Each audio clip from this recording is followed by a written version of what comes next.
Les hippocampes, ou chevaux marins, sont des poissons très singuliers, dotés d'une morphologie particulière, à laquelle s'ajoutent des adaptations très originales. Leur structure anatomique fait qu'ils ne peuvent pas nager rapidement, ce qui les rend proie pour de nombreux prédateurs. Mais ils ont développé une technique très répandue dans la nature pour survivre, le mimétisme, qui consiste à paraître faire partie du milieu pour ne pas attirer l'attention. Beaucoup peuvent ressembler à des coraux, mais il existe un hippocampe au nom très évocateur, dû à l'aspect voyant de son extérieur. Ce sont les dragons de mer feuillus. Il est un habitant de la zone côtière du sud de l'Australie, parcourant une grande partie de sa périphérie dans la région australe, dans des eaux marines tempérées d'une clarté merveilleuse qui possèdent une végétation aquatique abondante et caractéristique, dominée par des fougères marines, des algues et des récifs rocheux, à une profondeur comprise entre 5 et 15 mètres, endroit où la lumière éclaire de manière modérée. Il est le seul membre de son genre, appartenant à la même famille que les poissons-tuyaux et les hippocampes, caractérisés par un appareil buccal fusionné. Ces spécimens peuvent mesurer 50 cm, mais il est courant qu'ils n'atteignent qu'une trentaine de centimètres. Bien que leur taille donne l'apparence d'être plus grands, ils ne sont pas beaucoup plus gros qu'un hippocampe, car ils ont la queue enroulée.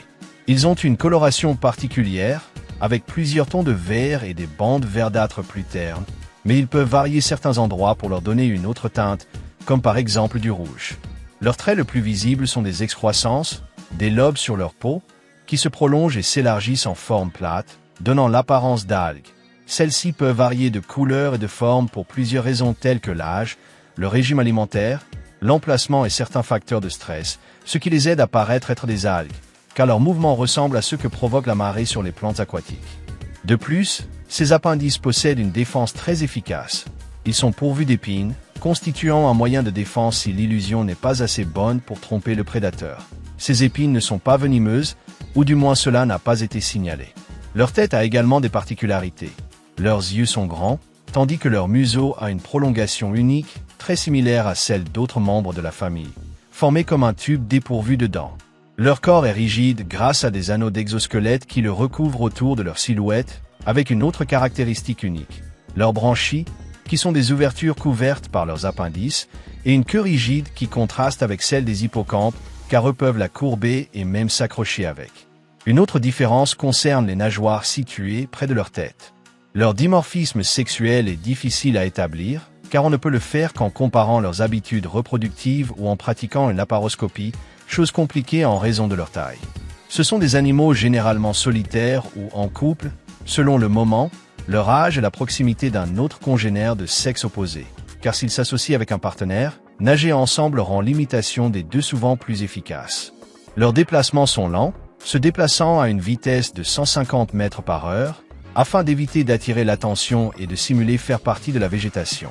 Ils y réussissent assez bien, au point de bouger chacun de leurs appendices et de passer environ 68 heures au même endroit. Leur perception repose principalement sur la vue, grâce à laquelle ils identifient leur environnement et les dangers éventuels, tandis que l'odorat les aide dans une moindre mesure. Des études supplémentaires sont nécessaires pour comprendre comment ils obtiennent des informations de leur habitat.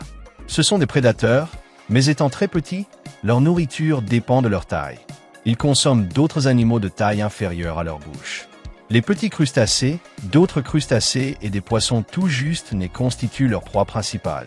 Ils s'approchent très facilement des rassemblements d'arthropodes, car leur apparence trompe également leurs yeux. Avec leurs mouvements lents, ils laissent les proies s'approcher en pensant que leurs prolongations sont des plantes, puis ouvrent leur bouche et les aspirent, les piégeant dans une spirale. Ce principe peut être compris comme celui d'une paille. Comme chez d'autres poissons similaires, c'est le mâle qui incube la descendance dans une poche spéciale sur sa queue, où la femelle dépose ses œufs. On sait que ce processus a lieu chaque année, mais on n'a pas encore identifié de période particulière où la reproduction se produit. À l'intérieur de la femelle, environ 200 à 300 œufs se forment. En même temps, le mâle, sous la stimulation de la femelle, forme 120 à 170 cavités spéciales dans sa peau pour les féconder et porter sa descendance. En raison de leur faible mobilité et de leur comportement de vie en couple, on peut penser qu'ils sont monogames, mais cela n'a pas non plus été pleinement confirmé. Lorsque les petits œufs, de couleur rose à pourpre, sont pondus, ils se fixent à la queue et sont portés par le père pendant 4 semaines, cela dépendant des conditions de l'eau, donc cela peut se prolonger jusqu'à 9 semaines. L'éclosion a lieu avec l'aide du père, car il secoue sa queue pour les faire sortir. Ces petits dragons de mer, qui mesurent 22 mm, sont indépendants dès la naissance. Au début, ils ne consomment pas de nourriture grâce aux nutriments du sac vitellin.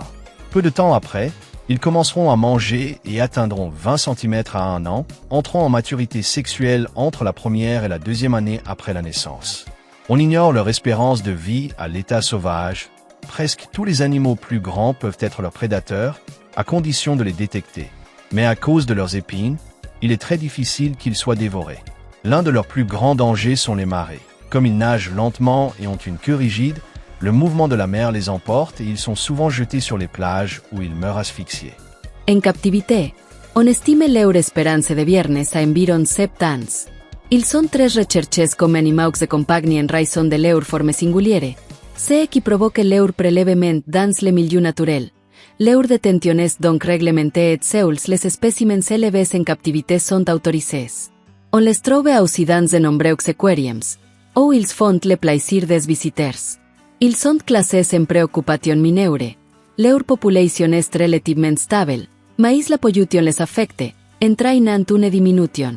On les recherche également comme médecine alternative, ce qui conduit à une chasse illégale, en plus des problèmes liés aux marées, car beaucoup meurent pour cette raison, surtout à cause des ouragans. Leur rôle est de maintenir les populations de crustacés sous contrôle, et pour l'écotourisme, ils attirent les plongeurs. Un animal qui ressemble a une plante vivante, qui cache sous son mimétisme despiquant qui blessant, très semblable a une épée dans son fourreau. Un animal qui mérite pleinement son nom, boila les dragons de mer feuillus. J espère que la vidéo vous a plu. Si c'est le cas, mettez J. Si vous connaissez quelqu'un qui elle pourrait plaire, partagez-la sur vos réseaux sociaux, et n'oubliez pas de vous abonner si vous aimez les animaux. Si vous avez une question, une suggestion ou si vous voulez simplement commenter quelque chose, n'hésitez pas à le faire dans la boîte de commentaires. De plus, si vous êtes un grand fan de cette chaîne, activez la cloche de notification pour être parmi les premiers à voir les vidéos.